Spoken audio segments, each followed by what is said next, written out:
So on my drive to Shirebrook, I came across a place called Langwith. I think this is Nether Langwith. See the Jug and Glass pub there, and Whaley Thorns is up there, but I'm just going to focus on this bit.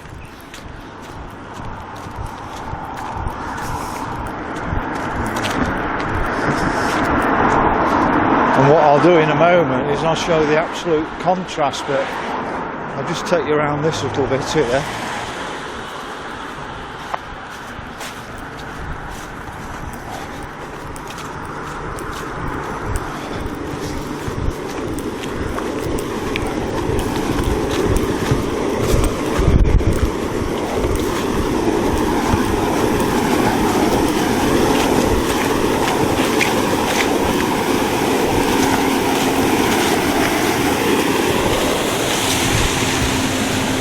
So this is running through somebody's garden.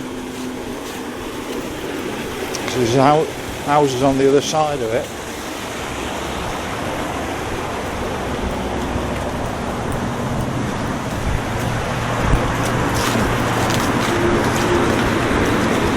This is what I call England.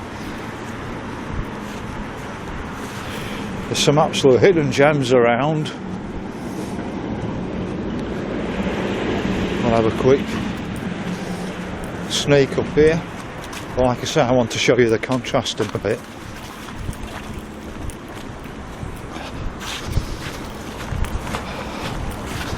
But I'm just wondering how high this was when we had the heavy rain, because it looks high now without the heavy rain.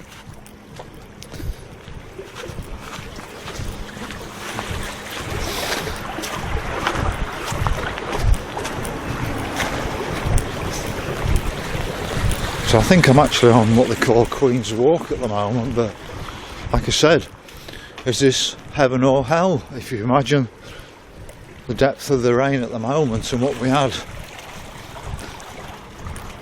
a few weeks ago with extreme flooding, what it must have been like back then. I hope they didn't get flooded out here.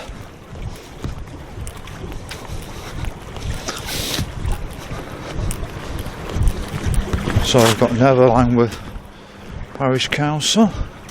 Oh, look at this. We seem to be getting these more and more everywhere, don't we? And I shan't talk about that subject on YouTube.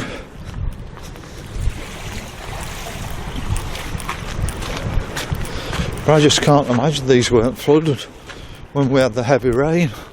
Because it's about half height at the moment, but it's beautiful round here.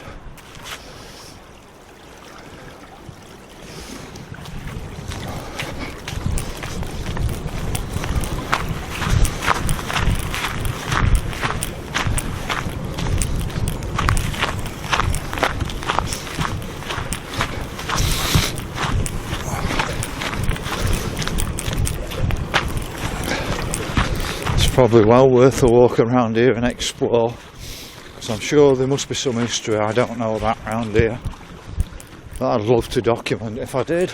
And please, if you're from round here, please tell me what I could come back and look at. So we've got Langworth House here.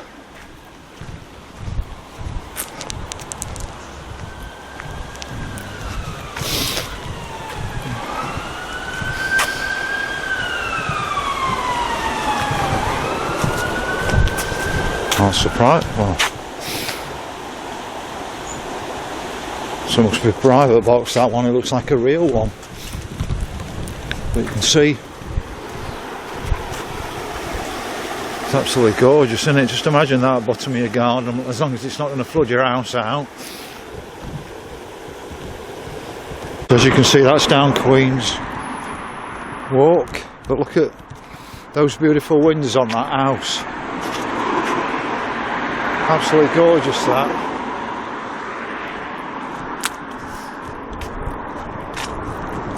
And we'll pick the River back up round here. So you can just see here Whaleythorne Station, which I've documented today. You can watch that on another video. It says Heritage Centre, but all I could find was like a paddy. That's taking you to Nether Langwith. All I could see was a paddy, and it looked like a locked building, but I think I was told there was photographs of the pit, so I'm assuming it was actually inside that locked building.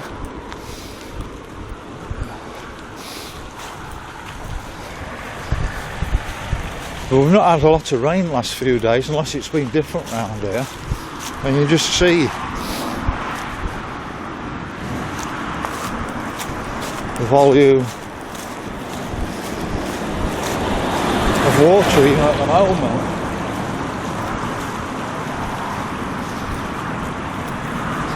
Like I said, it's a beautiful area to explore.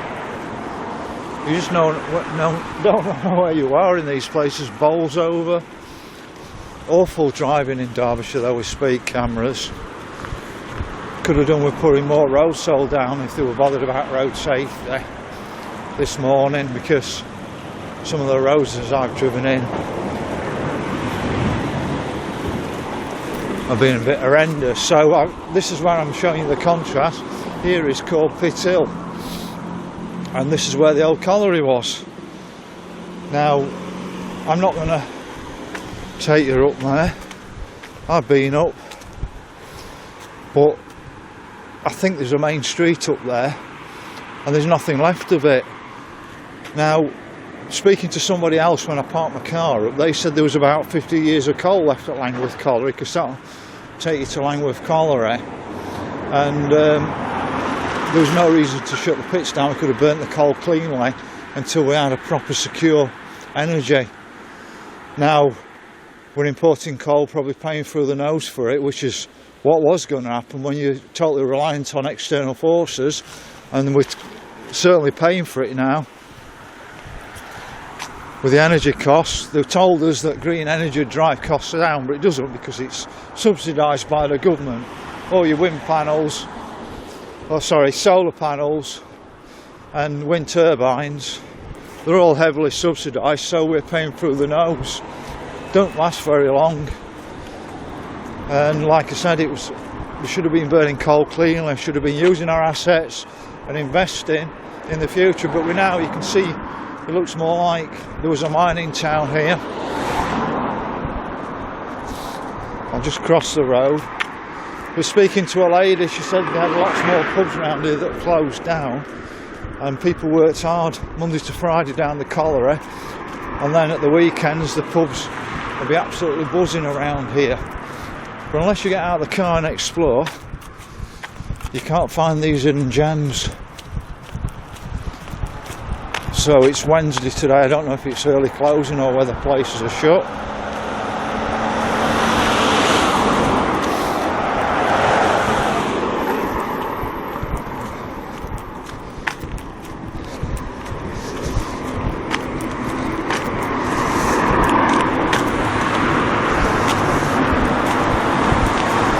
Looks to me as this would have been a very busy high street at one bit, as well as if you go up to the colliery houses up Pit Lane.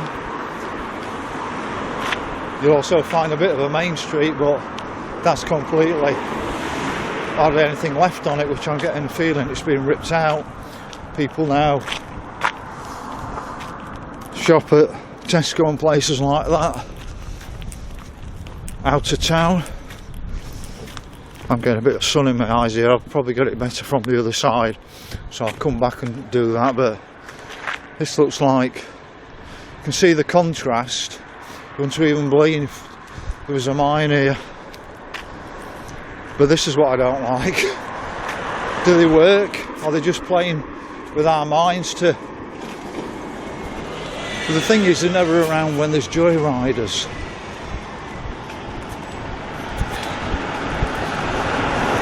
If they took a bit more trouble to catch the joyriders that we get in an evening, they'd probably be doing their jobs. So you can see the Gate Hotel from here.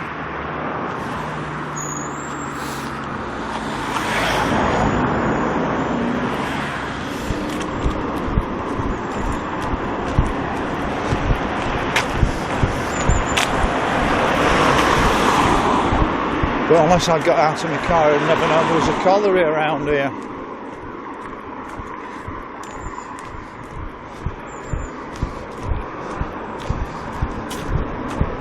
You can see the Robin Hood line.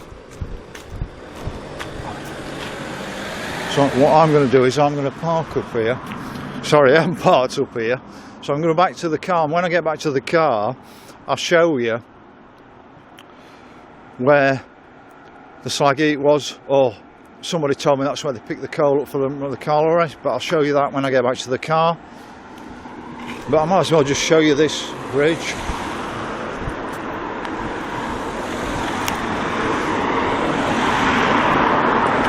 I think we take these sort of things for granted, but this is what makes Britain a great place. And when you look back at our heritage, how we built the railway lines, we didn't have all the machinery of today. We've been building these when we had our horses and carts before the railways came in. It's just something we take for granted.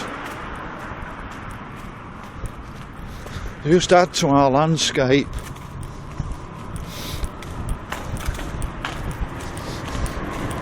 I just wanted to see if there's anything around the corner, and if there isn't, I'll make the way back to the car park and show you.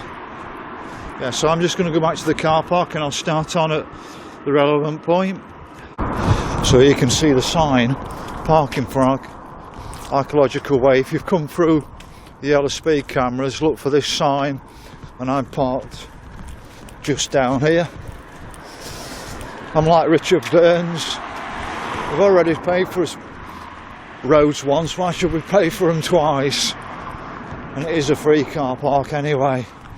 Here you can see the Robin Hood line again. But Richard's got a channel, Richard Burns. He's doing some really good content from Scarborough. I'm sure he's going to live there.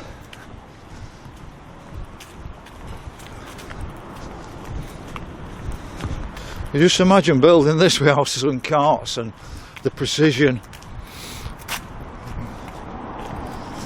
and then the horrible architecture that we now have. See the river coming around the corner. We do get out and explore our fabulous countryside. I don't know what that once was.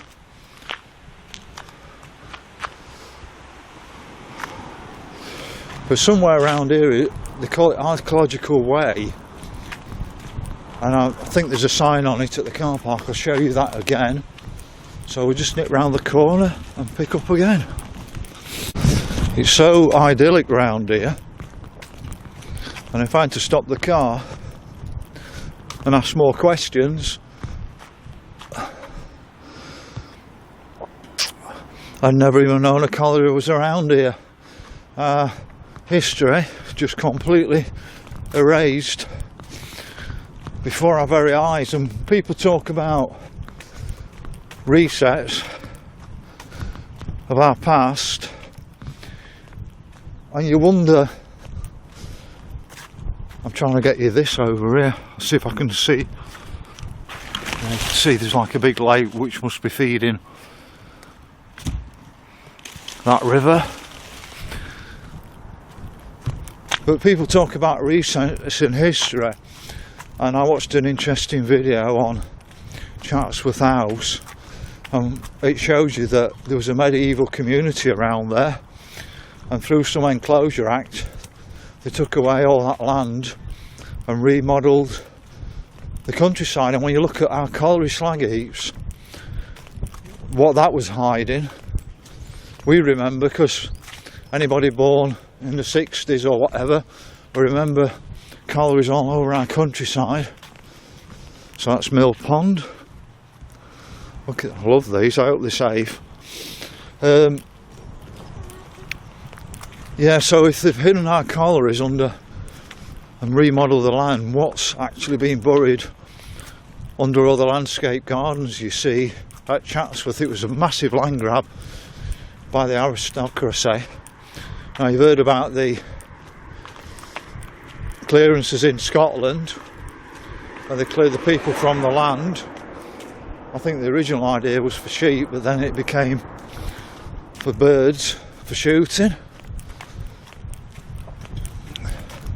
So what's happened in our areas around the country, especially around Chatsworth, what medieval past is actually buried underneath the landscape gardens at Chatsworth. So we're approaching where I'm parked, and I was told that there used to be the coal wagons picking up just here. So I've gone up pit lane, which took you up to the baths, and probably whatever, because I think it said bathtub lane or something up there, but they're now building houses on it. But just here I was told it was something to do with the picking up of coal, and just here it's now a path, but you can see where once the railway came over the top, and I'm assuming they've been taking coal away from here. But I'm told up here there was 2 iron bridges that used to walk across as well. So here's a sign. I'm actually on the car park now. Like I said, free car park, and we've got the archaeological way and the reclaimed colliery site, and it's saying it's from, tells you there, you can actually read that for yourself. Stop the screen and read that. So I'm just parked here. I'm hoping to get to Cresswell Crags in a minute and do another video. So over and out from here.